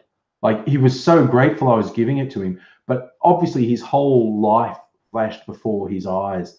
Like, oh my God, I would have got killed. They never would have believed I lost it. They would have thought I stole it. Fuck. And it was just like, I have to admit, there was a brief moment. It was this fucking wad of cash, and I was not rich, and I was like, and I was just, oh no. And I'm just yelling, kid, come here. Oh my God. And like, it's funny, I think he almost went into shock. He said, thanks, and he looked like he was going to burst into tears. It was just like, I could just imagine he was just seeing his life flash before his eyes. It was just like, oh fuck. It's just, I was really glad I gave it to him, because it looked like, he would have just been so shit for him if he had lost that. So yeah. Okay, so you've done it with the lady on the bus. I think, once or twice I've seen someone drop money and I've gone, oh, even just recently, she was a schoolgirl on the train platform. I was going into work, and I was just walking along the platform, and she was the only other person walking past me, and I just saw $20 on the ground, and I picked it up. And $20 is $20. And I'm going, I don't really $20. And I went, oh, if this is hers, this would make a big difference to her. And I didn't want to lead into it. And I said, did you drop any money? And she instantly got defensive, because this creepy old man was talking to her about money, which honestly, good instincts on her part as far as I'm concerned, because she was all the walls went up like, no, I didn't drop, fuck off, don't talk to me. And I did almost say, well, it's mine now. But I went, no, that's actually good instincts on your part. And I just went, it was $20. And then she just went, what? And she reached into her pocket and went, oh, yeah. It's like obviously a lunch money or something. And yeah, I mean, the reason I gave it to her is like, there was an impulse, it was $20. I thought, okay, I'm working $20. I mean, $20 is $20, but it's not that big a deal to me. And I figured it was a much bigger deal to her. So she would never have known that I had it. She wouldn't have known where she lost it. But I thought, no, this is going to make a bigger difference to her. So I said, money. And so not that I believe in karma in a literal sense, but I was, it's like helping people. If someone's got a lot of shit to carry, or if it's a parent with a stroller with a baby or toddler in it, trying to get up or down stairs or on or off public transport, I always volunteer to help, because it's like, I've been in that situation. I've had a kid, or when the kid's been with them, I would just like to think that if someone I knew, someone I cared about was in a similar situation, someone would help them. And I feel like you've got no right. It doesn't literally work this way, but it's just like my personal philosophy. You've got no right to expect someone to help you or someone you care about if you don't help other people. You're right, Justin. $20 is an hour's work. This thing. Natalie says your sister was in a rush, left money out of him, go behind, took out, what an asshole. Yeah, what's the worst thing? I left a video camera, a new one. It was in a box on a tram once, and nobody ever handed it in. On one level, I'm like, well, I'm a fucking idiot. I probably deserve that. Yeah. Yeah, Red Scorpion, I think that's a reasonable parallel to draw. I'm like you, I'm a straight, white, cis man, but I speak out for trans rights, gay rights, I'm anti-racist, pro-feminist, all these things, because I'm not just out for myself. Touch button. Have I noticed any silver linings with the Libs winning the election? No. I mean, I might have hoped that I saw a resurgent Labor really being strong left wing, but they're being weak as piss. So I don't know about you, but I have not seen a goddamn single positive thing out of that election result. It's kind of funny. I have seen some lefties online coming up with these lines where it's like, no, you all think I'm upset and I'm not for this reason. You just brought it on yourself. And I'm like, okay, that's disingenuous. I'm just going to be honest and say, yeah, really not happy about that result. Really not. I'm just going to be honest. I even said it in the lead up. I said, look, if the incredibly unlikely thing happens and the Libs win, all the Conservatives get to laugh at me because I've made it clear that will upset me if that happens. So if that happens, you get to laugh at me. And it happened. So I was like, I'm not going to pretend, oh, no, I don't care. Yeah, I've seen people make the argument. I go, well, you know, I'm a straight white guy. I mean, for God's sake, I'm a contractor. I work through my own company. The Libs are going to cut the company tax rate. That'll be worth thousands to me. It's just not the most important thing in the world to me. That's not what I base my voting preferences on. And I think they're shit on everything that's important. Just you saw a guy do an experiment in Japan. He left a wallet on a busy street corner, and it took 3 hours for it to be stolen. Wow. Charlie, yes, the friendly Geordies does make a significant majority of his videos about Liberal government. At least he's not going to run out of material, is he? I think that's what he actually said. He's not going to run out of material. There would be the danger of, because he was so ardently pro-Labor, which I don't think I particularly was. I clearly and obviously support Labor over the Conservatives because there's only one of two groups who were going to form government. And of the two, I was backing Labor despite their many shortcomings. Yeah, God, even in opposition, though, they're being weak as piss. David, you do raise a good point. The likelihood of us having a recession means we get to pin it on them. But they're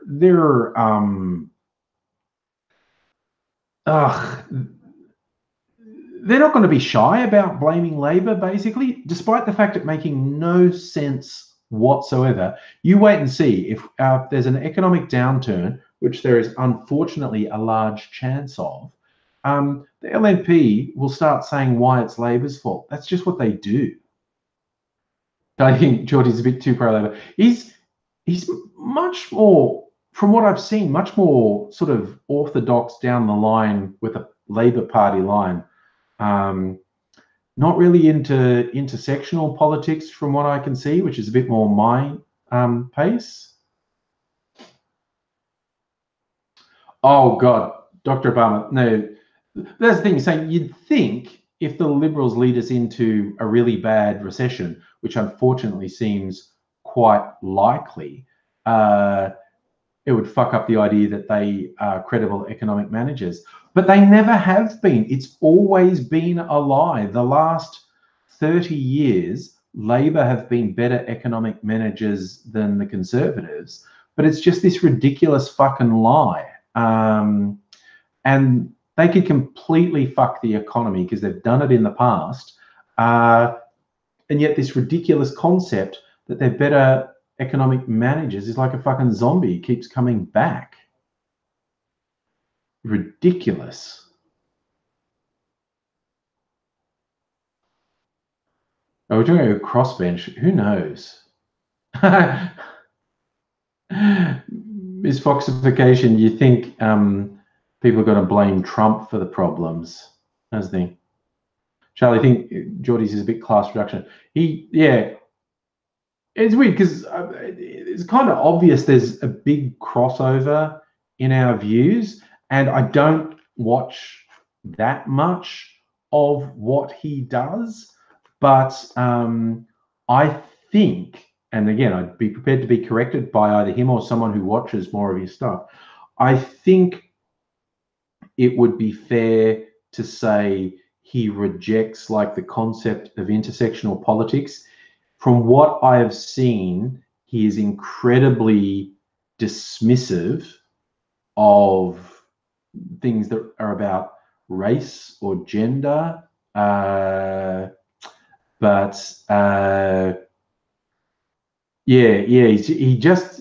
does seem to push this very hard Labour Party orthodoxy, which again, to a quite large extent, I agree with.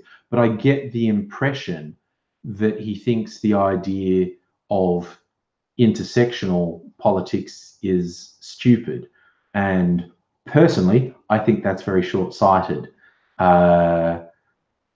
Like he focuses, from what I've seen, almost purely on economics. And obviously economics are a big deal. But I think you're being a bit comfortable as a comparatively well-off straight white male to say the concerns of women, other races, other sexualities aren't important. And again, maybe I'm being too harsh. Like I said, I haven't watched enough of his stuff to say anything conclusive. Someone who's watched more could tell me how close I am, though.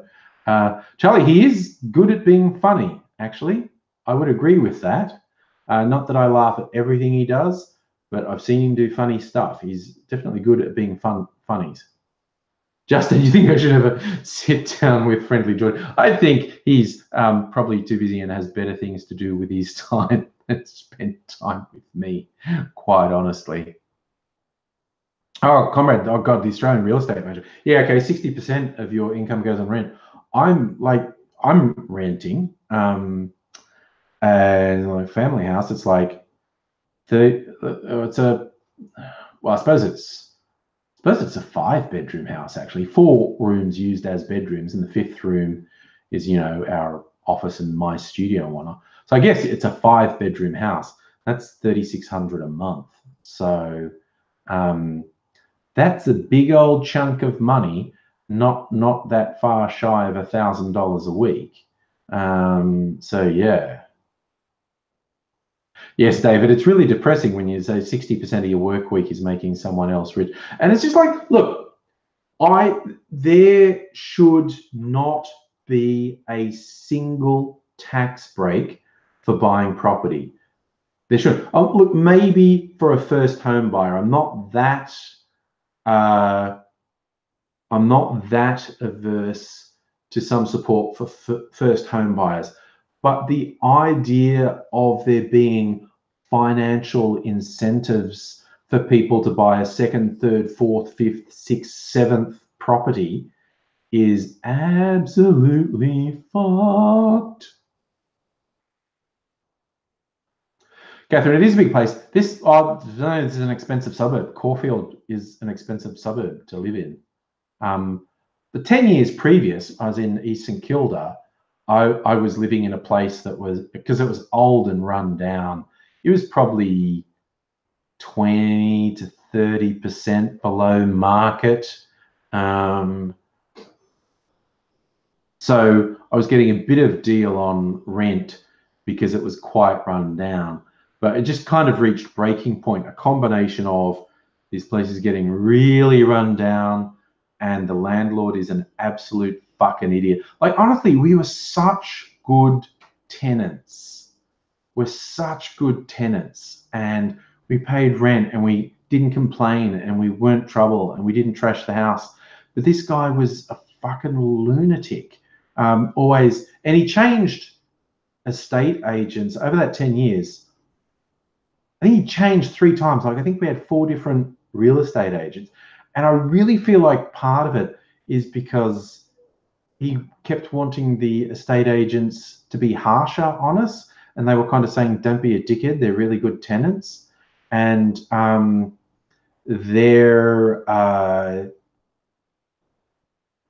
then he changed. It was like the final change. And these particular real estate agents were complete fucking assholes when they did home inspection, and they were demanding this, that, or the other. And I just went, you know what? Get fucked. We're moving. I'm not going to be treated like dirt by you, you fucking assholes. And we moved. Ooh, Dr. Barber, that's a big question. Who do I hate more, Prue McSween or Kerry-Ann Kennelly? Albie says McSween hands down. Off the top of my head, I'm having trouble placing Prue McSween and what she's done that I might be pissed off. Oh, okay. Yeah, no, she's that is like a really tough call.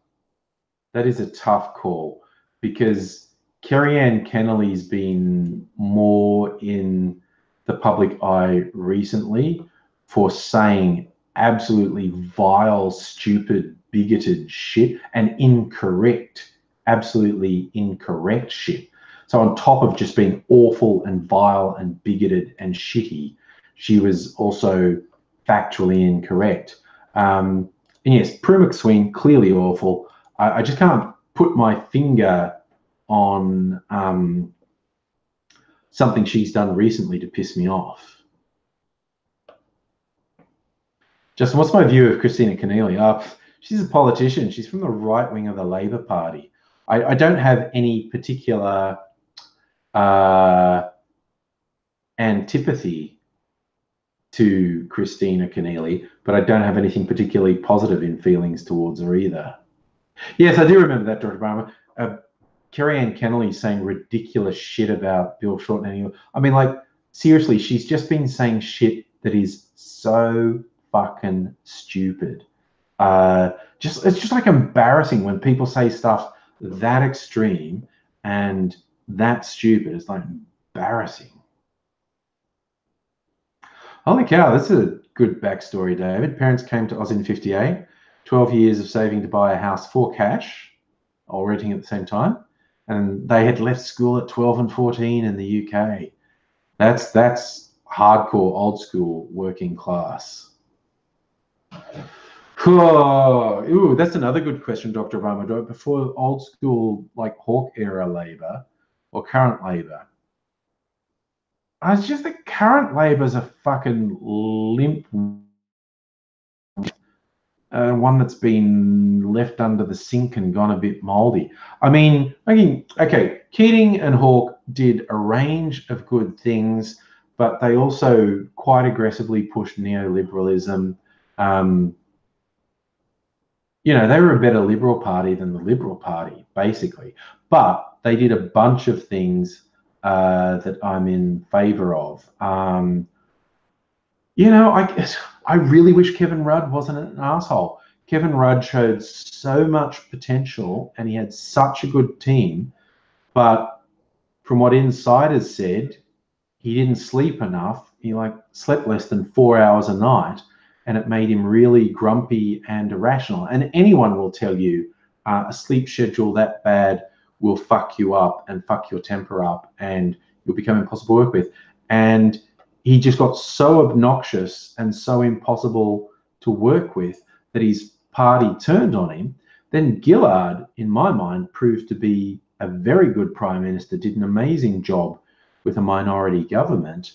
But because they'd left Rudd around and his bullshit went into overdrive because he's really outed himself as a really hideous little narcissist.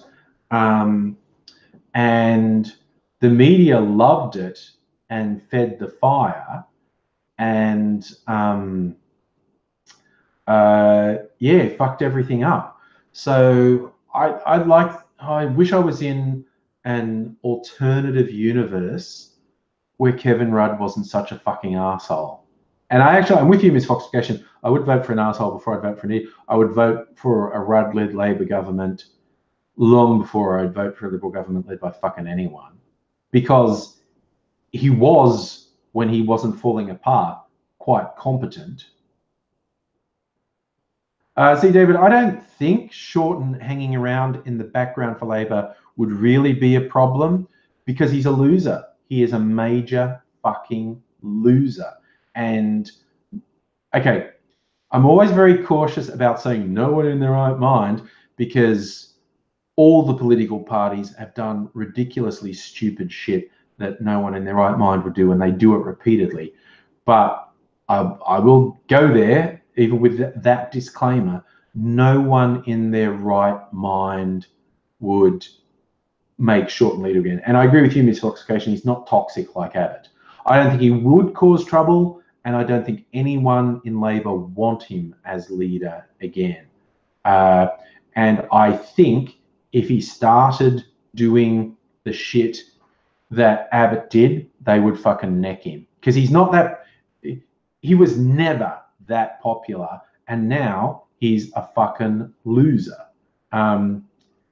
David, I would have said Albo's a better bet for Labor as well. He has so far been weak as piss. I want to see Labor take a stand, and they're not doing it at the moment. And you're right, sorry, Charlie, yeah, Gillard was definitely undermined. Like Murdoch was determined to destroy her. But yeah. Justin, would I vote for Frank Underwood over Liberal? Frank Underwood's a fictional character. And what I said, it's the party and the ideology I vote for, not the figurehead. And the figurehead in Australia is much more nominal than in America because we don't have a presidential system. So the party is much more important.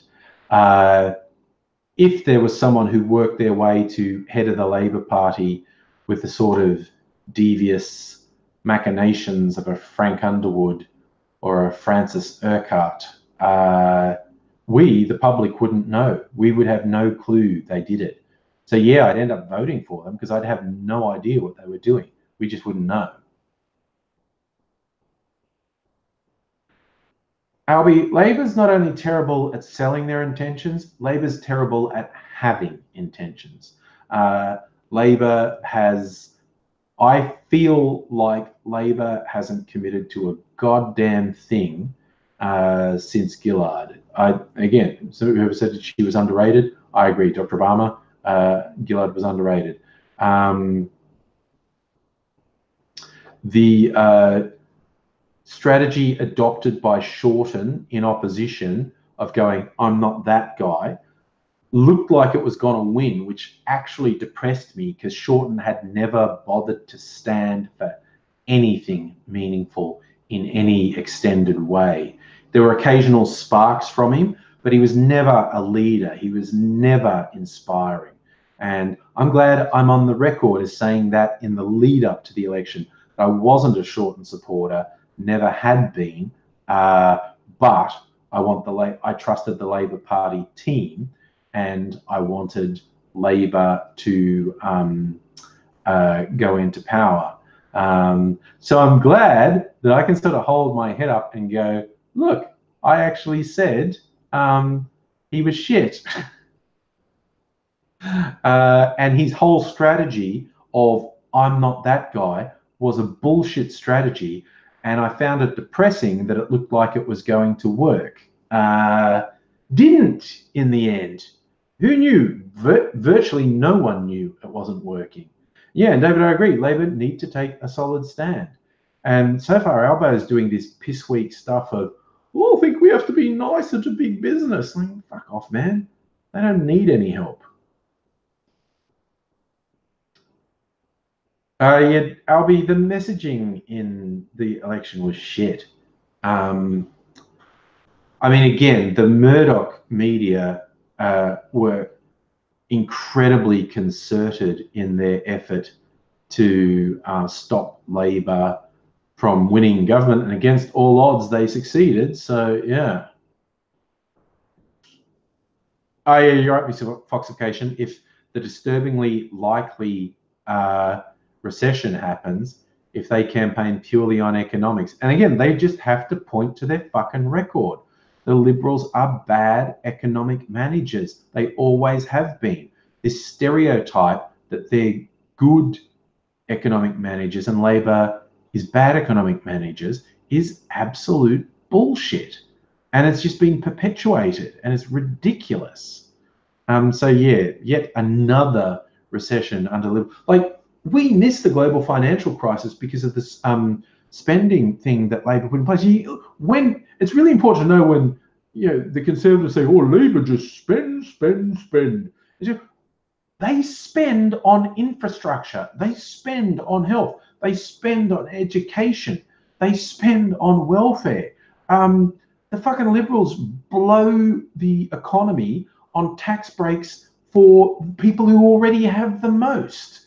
Fucking horse shit. Justice, there haven't been any polls since the election. I certainly haven't noticed any. I don't know if that means there's definitely not been any. I find the news cycle. I find the news cycle a bit depressing since the election. So I haven't been paying. Yeah, just like I've only seen, well, still fucking nothing from the government. But yeah, really piss weak shit from Labor since the election. It's just the lack of a spine. And I don't know, Albo has a history of having spine. So one hopes it appears. Ellie, my dressing gown is fleecy and warm. It can, in fact, get too warm. I only wear it when it's quite cold. I have my other Playboy gown for wearing when it's not quite as cold. But it's the one good thing about winter. I get to wear my really fleecy, really warm gown. Normally, as anyone who watches the live streams knows, normally I don't get changed from my work clothes. So I'm like wearing a white business shirt, and you see my suspenders. It's just tonight because it's like it's wearing Thursday, man. Tomorrow's Friday, casual Friday. No more fucking work clothes. So yes, I took them all off and got my jeans. Sendo, do we have any opportunistic parties in Australia like Lib Dems who'll do anything about it? No, we don't actually. That's not the Lib Dems. Yeah, well, they're really weird. I'm actually in favour of a future where elections aren't won by one party. Like, you maybe have a dominant sort of left centrist party and a dominant right centrist party, but they don't get an absolute majority, so they have to form a coalition with someone, like someone to can keep them honest. And while a lot of people go, "Oh, that's a recipe for instability," and it's going, well, absolute power is a recipe for absolute corruption and reward of vested interests. Nothing's. I don't think any political system is perfect. It's a question of where you put the checks and balances in, because you get the really heavy hand of totalitarian governments, whether they're right or left. Doesn't make much difference when you're under the heel of a totalitarian government, whether they proclaim to be communist or fascist. If you're under their heel, you're under their heel. But when you get the really totalitarian governments, the preservation of power becomes more important than anything else, which is where you end up with things like famines and whatnot, and persecution of minority. But then your Western democracies that have again just come under increasing influence by money. It's just like you're forgiven for thinking we don't live in a democracy, we live in an oligarchy. It's rich individuals have so much more control over what our supposedly elected governments do than we as electors do. Chubby, thoughts on the ABC raid? Yeah, we talked about that a bit earlier. It's pretty fucked. As I've said, is in so many different circumstances. You want to find out how free you are? Embarrass the people in power. Tell the secrets of the people in power, and you will find the limits of your freedom very goddamn quickly. They'll come down on you like a ton of bricks in the name of national security. And hey, maybe in some cases there's something to it, but no, there's what's happened in Australia in the last week with the feds raiding journalists is just like, and then that fuckhead who's the fed of the AFP, the head fed, are doing a press conference going, oh no, we're not intimidating journalists. And like every journalist around the world is going, are you? Fuck, what? You're actually raiding and threatening journalists, but not threatening just fuck you. What's that deal? Yes, my comforting mattress in your hair. Yes, the salt and pepper thing. Still, I might get a haircut and recolor it on the weekend. I don't know.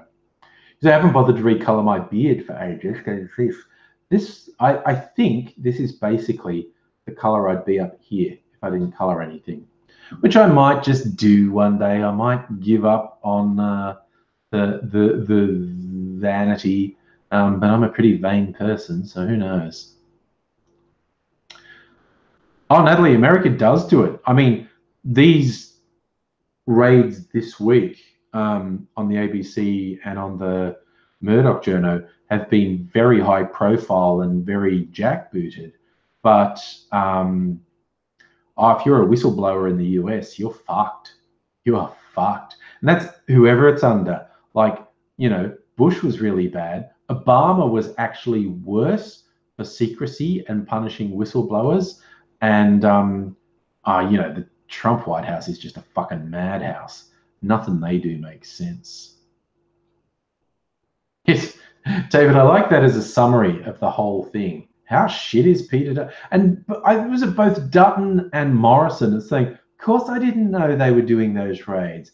It's like, oh my fucking God.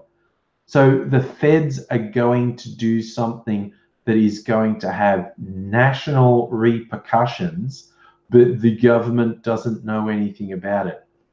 Okay. It's just like, fucking hell. What the fuck is going on there? It's just like, Jesus. You're right, Natalie. I don't think they have raided journalist office yet. And I think that's what's freaking people out around Australia and around the world, that the feds just raided journalists' office wholesale. Actually, I am going to do a quick Google search. Oops, raid journalist USA.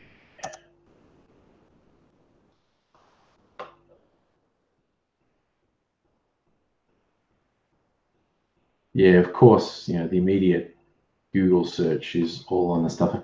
So I'm going to go back a few pages. Honduran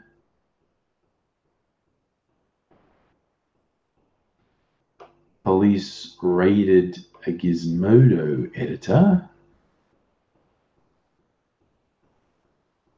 Journalist raided by police.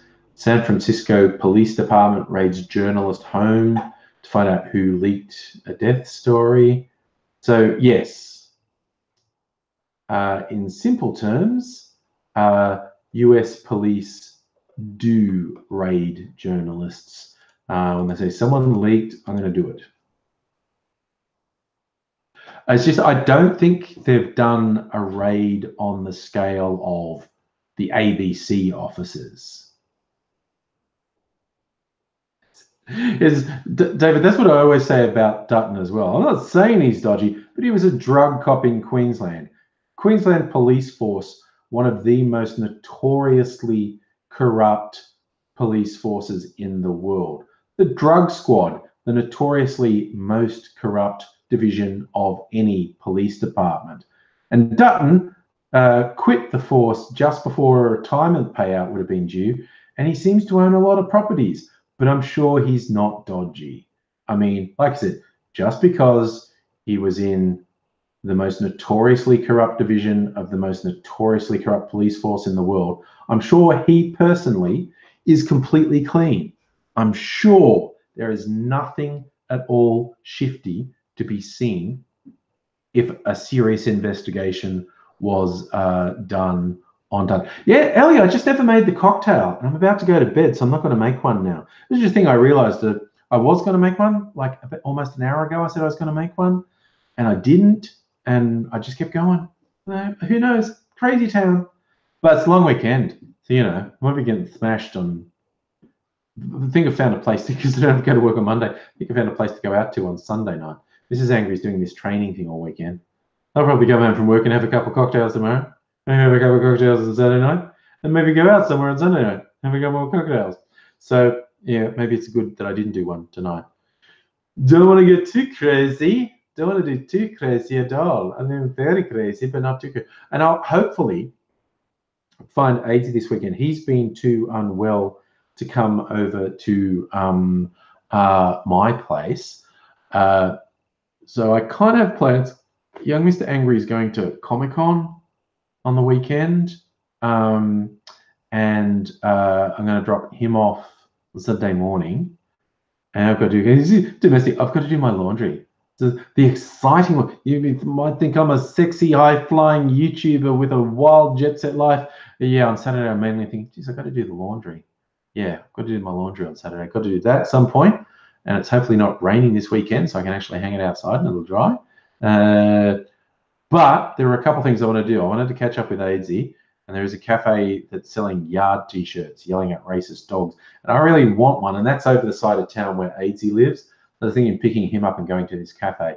It's really want a yard T-shirt because I just want to, next time these right-wing fuckos have one of their bullshit things, I want to go to the rally because a friend Sean wore a yard T-shirt at one of these rallies, and they know what it is, and it really sets them off.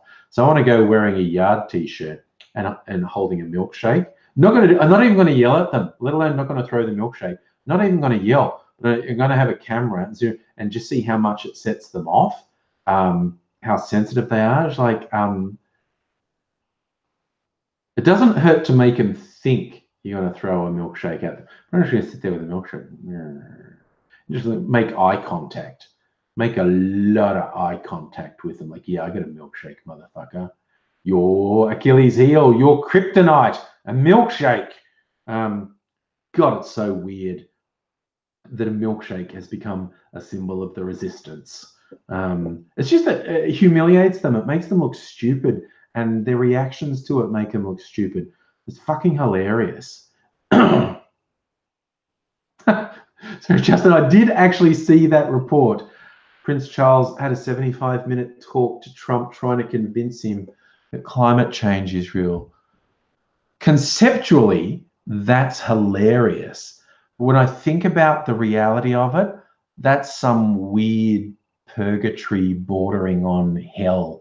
That's like some weird fucking torture right there. From both sides, having chuckles like, climate change is real. And Trump just being his head up his ass, ignorant fuckwit self. Absolutely mind-blowing.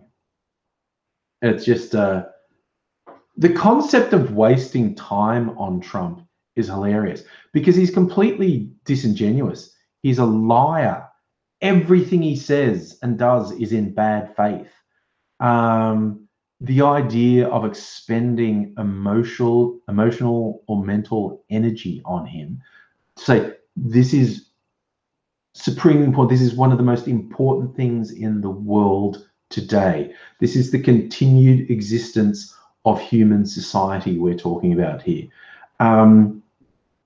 Trump's just a fucking lost cause. Someone who literally cannot stop lying. There is absolutely, is like never, you know, how much would the world have been fucking spared if Trump's father had just told him that he loved him once? So, you know, Trump might have been mildly less fucked up. As it is, he's a completely dysfunctional loser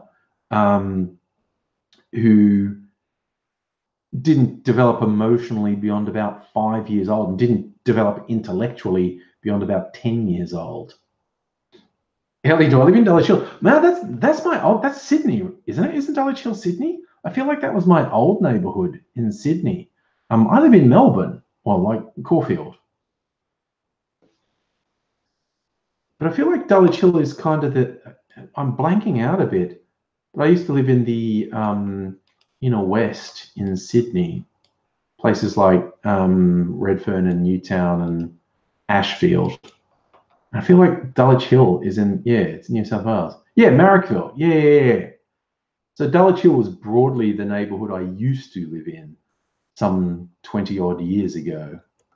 I spent 10 years living in the inner west in Sydney. Actually, Ms. Fox says, you're right. Trump's a dumbass boy who grew up in a golden bubble. Yeah, and the weirdest thing about Trump, I mean, we all know that he is absolutely lying about how much money he has in his deal. The only reason he has any money is he's been propped up by criminal deals for decades. Trump would be richer if, upon receiving his inheritance, it had just been put in some sort of investment fund with very mild returns, and he just sat in a quiet cellar somewhere playing in his own shit, and the world would have been much better off, and he'd be richer. Oh, hey, Miss Bobo, you dropped in just in time to say hello and goodbye. David, you were born in Smithton, Tasmania. I was born in Dubbo in Western New South Wales, right in the middle of Western New South Wales, really. And I spent my first 18 years there, and then I went to college in Bathurst for 4 years, which is like halfway to Sydney. And then I lived in Sydney for 10 years, and then I moved to Melbourne. And if you add all those up, I've clearly only been in Melbourne 2 years, because I just said, what, 18, 22, 30. Yes, I'm clearly only like 35. So I've only been in Melbourne a couple of years. Ha ha ha. Oh, comrade, you immigrated from the UK. Okay. But I hope AZ's doing better as well. I'm hoping to catch up with him on Saturday, but he's been doing this in and out of hospital shit for a while, and so there's no guarantee he'll be well. He hasn't been well enough to come to my place, so, and often he's like right the other side of town, and I've had the thing where I drive all the way across town and he's not well enough to do anything, and you know, I write off a big chunk of my day, and it's like, I've got a family, I shouldn't waste my whole fucking day like this. But anyway, Ellie, I remind you of your Uncle Sean. You get everyone in Dulwich Hills like that? Possibly. Having lunch, Red a Scorpion. Look after yourself. Yeah, I'm going to go now too. I'm off to bed, and from some of the viewers are off to breakfast. But we're in all time zones around here. Tendai, maybe Flappy Dogs, because they were giving him good drugs last time he was in hospital, which is always actually a worrying thing for him. It's like, because he always has chronic pain, and they're always trying to limit the amount of pain meds they give him. So he goes like, it's actually a worrying thing if they say, is there something you want? And he goes, can I have some morphine? And if they say yes, he goes, oh God, that's not good. That's serious. If they're actually giving me morphine, that's bad. Oh my God, Siri came on. Why did you do that? Now she's got a history of me wanting morphine. Oh well. Ellie, yes, Dubbo is a nice little middle of fucking. Oh, now it's like 40,000 people. When I grew up, it's like 10 to 12,000 people. It's much bigger than when I grew up. But yeah, middle of fucking nowhere. No rush to go back there, quite honestly. Anyway, so So if I do get to see AZ, I'll try and do something on camera, you know, just a whole proof of life thing, saying hello. And we keep talking about doing a podcast, but again, his health is a limiting thing there. Oh, Catherine, how hard do drugs have to be serious? Serious drugs for AIDS is like morphine, like hospital grade morphine and similar pain things. He endone, that was the other one he was on. But yeah, no, he may or may not be well enough to do anything. He may or may not be in hospital. Basically, got to call him on Saturday morning to see what he's doing, because I'll be up and about Saturday morning and see what he's doing. Yeah, I'll maybe go to Costco and buy some more big bottles of booze, because I have so few bottles of booze up there. In fact, I have to get some gin. Mrs. Angry likes gin, and there's no gin up there because I don't really like gin, so I often don't replace it when it's gone. And Saturday is World Gin Day, so I make her a gin cocktail on Saturday night. Anywho, look after yourself, one and all. Thanks for dropping by and sharing your time. Your company has, as always, been fantastic. I hope to catch you again soon, either the pre-recorded video or another live stream at some point. But take care of yourself, one and all. Hope to see you again soon, but saying bye for now.